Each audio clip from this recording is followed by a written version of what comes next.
যে মানুষটায় সংসারের জন্য ভাই বোনদের জন্য অনেক মায়া থাকে, অনেক ভালোবাসা থাকে, অনেক মায়া মানে তাদের জন্য জীবন দিয়ে দিতে মনে চায়, সেই মানুষগুলা কিভাবে ঠগায় জানেন? আর কোন জায়গায় ঠগায় জানেন? ওটা আপনি বলতে পারবেন না। কতখানি ওই মানুষগুলা আঘাত করে, কোথায় আঘাত করে জানেন? একেবারে এই জায়গায় এমন একখান কথা বলবে, সেই কথায় আপনার ভিতরটা ভেঙে চুরে তছনছ হয়ে যাবে। আমার কথা বাবুল, আমি স্বামীর চলে গেছে, তারপরেও ভাই বোনের মায়া ছাড়তে পারি নাই।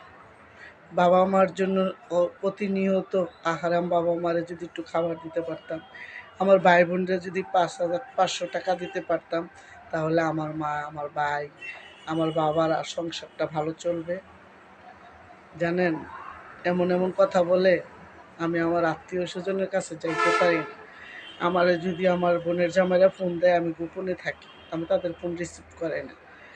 কিসের জন্য জানেন? আমার যে স্বামী নাই, আর স্বামী থাকলে আমার তারাই মানে যখন তখন কিছু বলতে পারতো না। এখন তো স্বামী নাই, আমি যদি একটু কথা বলি, ওনারা ইচ্ছা করে আমার কলঙ্কের ডালাটা মাথায় দিয়ে দেয়। আমি এগুলা সয়ে নেই, শুনেই, চোখ দিয়া দেখি, কিছু কইতে পারি না, কিছু বলার ভাষাও থাকে না আমার।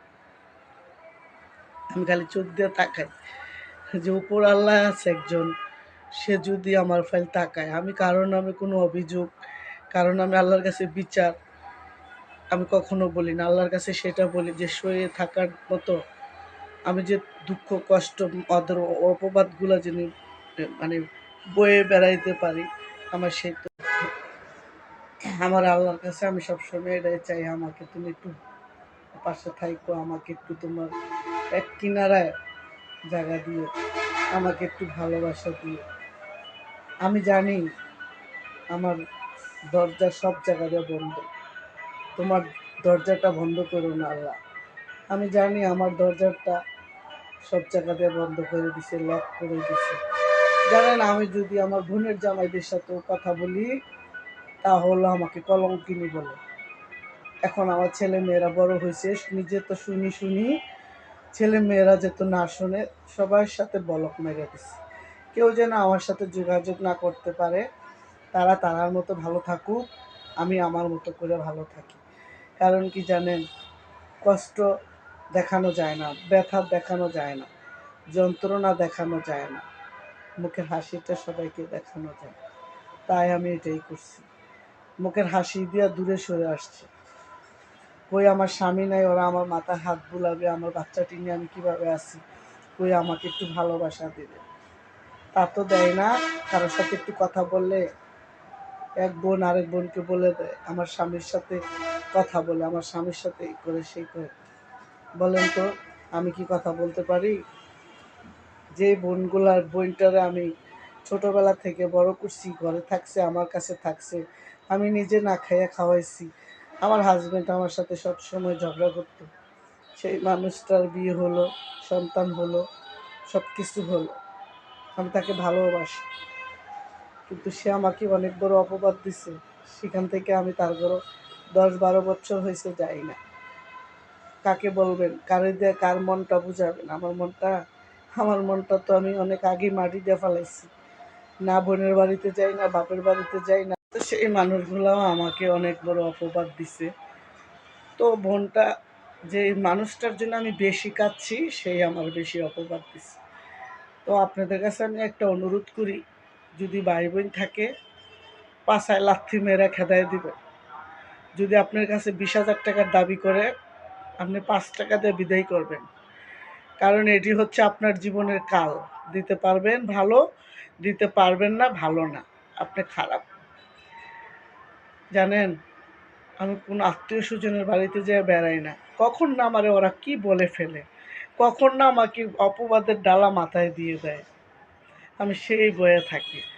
আসলে বিয়ে বসলে তো আমি অনেক বসতে পারতাম, কিন্তু আমার ছেলে সরি, আমার ছেলে মেয়ে 3টা আছে,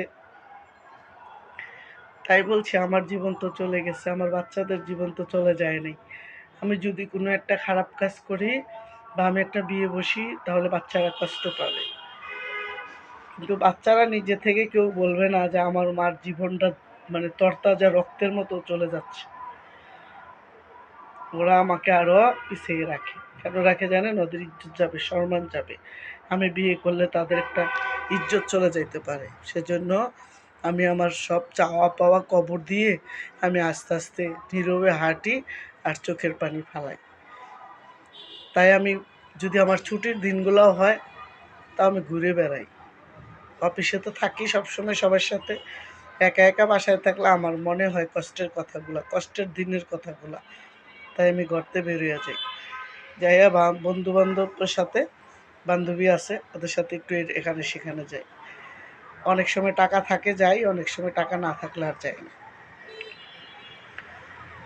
তো আল্লাহর কাছে আল্লাহ তাআলার কাছে আমি সবসময় এই কথাটা বলি, সবার দরজা আমার জন্য বন্ধ হয়ে গেছে, কিন্তু আল্লাহ তোমার দরজাটা আমার জন্য খোলা আছে বলেই আমি আজ এখানে আসতে পারছি। তোমার ভালোবাসা যদি আমার উপরে না থাকতো আমি এখানে আসতে পারতাম। আসলে অনেক সময় কষ্ট লাগে, দুঃখ লাগে, ব্যথা লাগে, যন্ত্রণা লাগে। এমন মানুষ নাই যে একটু বলে মনটা হালকা করবে, বা একটু এক জায়গায় যায় বসে একটু একজনকে জড়িয়ে ধরে চিৎকার করে বলবো যে আমি অনেক কষ্টে আছি, আমি অনেক কষ্টে আছি, আমার এত কষ্ট লাগছে, আমি বাসায় প্রকাশ করতে পারি না, আমার এই বুকের মধ্যে কষ্টের পাহাড় জমে আছে। কাকে বলবো বলেন তো? কাকে বুঝাবো বলেন তো? সেই মানুষ আমার না। সর্বশেষ কি বলবো, আর বলার ভাষা তো নাই। অনেক কিছু বললাম। আমার যদি কোনো অপরাধ থেকে থাকে ক্ষমা চোখে দেখবেন, আমার চ্যানেলটা সাবস্ক্রাইব করে দেবেন। আসলে আমি অনেক চেষ্টা করি ফেসবুকে বা ইউটিউব থেকে কিছু আর্নিং করা, আমি যত গরিবের পাশে দাঁড়াইতে পারি, কষ্টের মানুষের পাশে দাঁড়াইতে পারি, কিন্তু আমি পাই না। বা আমার আল্লাহ হয়তো আবার কোনো কারণে হয়তো পিছিয়ে রাখছে, আমিও বুঝি না ফেসবুক সম্বন্ধে, তারপরে লেগে আছে যে কোনো সময় যদি আল্লাহ আমার কিছু দেয়, আল্লাহ যদি আমার কিছু দেয়। আমি তো একবেলা ভাত দুই বেলা খাই, আমি ওই দুই বেলার ভাতে আমার আল্লাহ একবারে দিব, সেটা আমি বেশি খাইতে পারবো, কিন্তু আল্লাহর ইচ্ছে। তো যাই হোক বন্ধুরা, আমার ভিডিওটা যদি তোমাদের কাছে ভালো লেগে থাকে, একটু ভালো লেগে থাকে, বেশি বেশি করে শেয়ার করে দিবা।